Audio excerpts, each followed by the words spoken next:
Olá, eu sou a Luana Lessa e vou falar para vocês um pouquinho sobre as fronteiras agropecuárias brasileiras. Quando eu falo de fronteira agropecuária, você já fica com a ideia de uma fronteira, uma demarcação.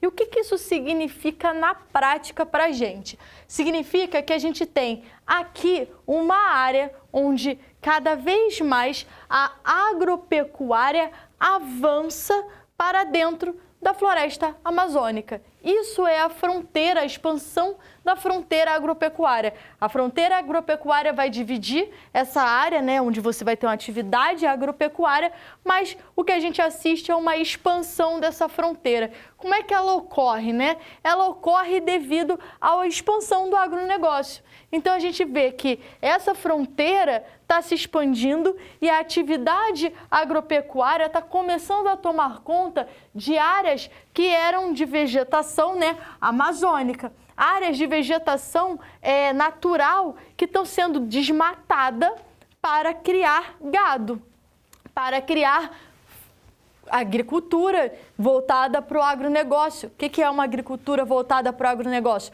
Monocultura, produção para exportação. Então a gente está percebendo que tem um setor do capital que se interessa pela produção agropecuária, mas que não tem um cuidado com o quê? Com a nossa floresta, que não tem cuidado com o meio ambiente, com o habitat de animais, com a relação social de algumas pessoas com a terra, como, por exemplo, comunidades indígenas que acabam tendo ali a sua propriedade, muitas vezes vulneráveis a qualquer tipo de invasão.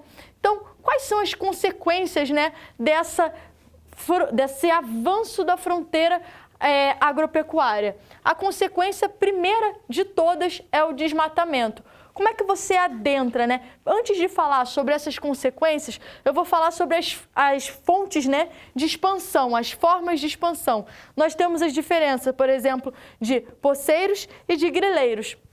Quem são os poceiros? São aqueles que vão pegar terras devolutas. O que são as terras devolutas? São terras do Estado, mas que não estão sendo produzidas e não tem nenhuma função adquirida pelo Estado para fazer naquela terra. Então, essas pessoas elas acabam ocupando essas terras para viverem, para produzirem, etc. Só que aí essa acaba sendo uma fonte, uma fonte de expansão. É uma frente, de expansão. E a gente tem também as terras o quê? Ocupadas por grileiros. Quem são os grileiros? Os grileiros, eles vão ser aqueles que vão ocupar o espaço de forma ilegal. Eles vão ter títulos ilegais, eles vão fazer isso de forma violenta. Onde você tem poceiros, eles podem vir adentrando para estirar a terra desses poceiros, eles vão adentrar para áreas de ocupação indígena, eles vão começar a expandir. Você tem esses caras que vão vir e vão ocupar. Aí você tem o quê? Começa a expandir o quê? O espaço de desmatamento para ocupação. E aí o que acontece? O que acontece na prática? A gente tem conflitos. Conflito no campo. Temos conflito no campo com relação também com as comunidades indígenas, que muitas vezes não têm o seu espaço de vivência respeitado, porque a ideia do lucro, do capital e de explorar essas terras estão cada vez mais em vigor. Então, o que acontece? Deteriora-se o meio ambiente, mantém-se condições desiguais de acesso ao campo, condições desiguais dentro do próprio conflito de acesso ao campo, e aí se estabelece uma lógica de avançar para dentro da floresta amazônica. A floresta amazônica vem sofrendo durante muitos anos com a expansão da fronteira agrícola. E o que acontece quando eu vou desmatar essa área para começar a fazer outro tipo de produção? Primeira coisa que eu coloco é toda essa vegetação, o habitat desses animais, eu vou deixar eles vulneráveis. Vulneráveis para morrerem, vulneráveis para não reproduzir mais o tipo de vegetação que tem ali. Eu vou mexer com as condições hídricas, ou seja, com regime de chuvas. Eu vou alterar regimes de chuvas, eu vou criar espaços vulneráveis, por exemplo, para queimada, já que eu crio na áreas de borda, né, espaços secos vulneráveis a pegar fogo. Então a gente percebe que o desmatamento, ele causa, sim, desastres ambientais. Então vamos lá, compactação dos solos. Por quê? Uma vez que eu desmato, tiro essa floresta, a primeira coisa que eu preciso fazer é chegar, por exemplo, e tirar essas madeiras. O que acontece? Chego, por exemplo, títulos falsos, chamo, por exemplo, empresas madeireiras que vão cortar essas madeiras e vender. Essas madeiras, elas não têm, né, um caráter de reflorestamento, então são madeiras preciosas que nós vamos perder, e aí isso gera o quê?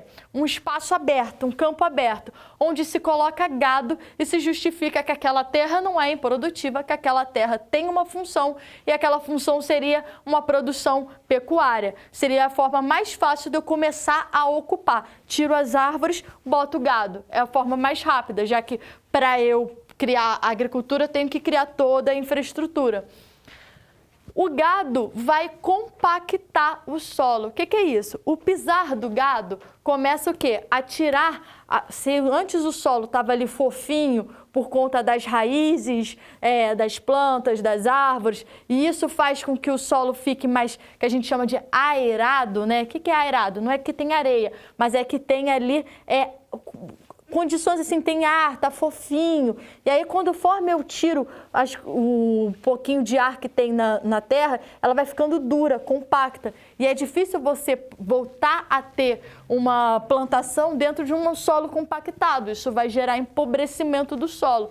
Quando você tira a camada vegetal de cima de um solo, o que acontece? Essa camada vegetal, ela protegia o solo de chuvas. Então, por exemplo, a chuva não vai lavar o solo dos seus nutrientes. Se eu tiro a parte vegetal, quando chove, essa água que escoa vai levar os nutrientes fora. Então, a gente percebe, olha, compactação dos solos gera esse impacto também. Impacto sobre o habitat de vários animais que acabam perdendo seus espaços de vida e deixando em risco a sua sobrevivência. Eu tenho também a mudança no regime de chuvas, que eu já falei, porque aqui nessa região nós vamos ter a massa de ar equatorial continental. O que é a massa de ar equatorial continental? É uma massa de ar que se forma aqui, ela é quente e úmida e ela vai se espacializar para o resto do país, levando, por exemplo, umidade para o sudeste. Então a gente percebe que se eu mexer com a dinâmica hídrica daqui, dos regimes de chuvas daqui, não é só nesse espaço. Eu vou mexer também com o resto do país que recebe a influência dessa massa de ar. Outra coisa, concentração fundiária. Isso tudo está ligado a quem tem o poder de ter acesso a essa terra. Essas terras acabam indo para quem fabrica pelo agronegócio, que são aqueles que já detêm muitos espaços de fazenda, aqueles que já têm grandes propriedades. Então, cada vez mais adentra-se para a área de floresta amazônica e a estrutura de concentração de terras continua. Então, essa que a gente fala de concentração fundiária é uma concentração de terras, né? Contaminação dos solos com agrotóxico, porque conforme eu uso, né, a agropecuária voltada pelo agronegócio, eu estou usando cada vez mais insumos agrícolas como agrotóxico, transgênicos, como toda essa produção voltada para uma forma insustentável de uso, que gera o quê? Contaminação dos solos. Uma vez que a chuva lava a planta com agrotóxico, esse agrotóxico vai contaminar o solo e também vai contaminar os lençóis freáticos. Então, a gente percebe que a expansão da fronteira agrícola, como esse mapa está mostrando para a gente, áreas não afetadas, em verde, e aqui, arco do desmatamento. Então, esse arco está cada vez mais subindo e adentrando toda essa área. E aqui a gente tem esses espaços, olha só, já desmatados. Então, a gente percebe, na verdade, que toda essa área é cada vez mais desmatada, avançando para dentro da floresta amazônica e deixando ela vulnerável. A gente não pode pensar que a agropecuária é mais importante do que manter os nossos biomas, né? Preservar os nossos biomas, entender como eles podem ser lucrativos, mesmo sendo sustentáveis. Isso é uma lógica insustentável de economia, porque uma vez que a gente acabar com a nossa floresta amazônica, nós vamos criar muitos problemas de impactos ambientais no país. E aí não dá para você pensar o Brasil sem as suas dinâmicas físicas, como, por exemplo, a questão das chuvas, como, por exemplo, a questão da biodiversidade, dos tipos de animais que nós temos. Então, fica bem importante a gente pensar sobre isso e como você consegue visualizar a espacialização dessa fronteira agrícola. Bom, para fazer um resumo dessa aula, eu falei para vocês sobre as fronteiras agropecuárias brasileiras e te mostrei que a gente tem um arco de expansão para dentro da Amazônia. Te mostrei quanto isso causa impactos muito fortes, não apenas impactos ambientais, como impactos sociais, com relação à disputa de acesso à terra. Bom, fiquem à vontade de tirar uma foto do quadro. Eu adorei dar essa aula para vocês e nos encontramos numa próxima.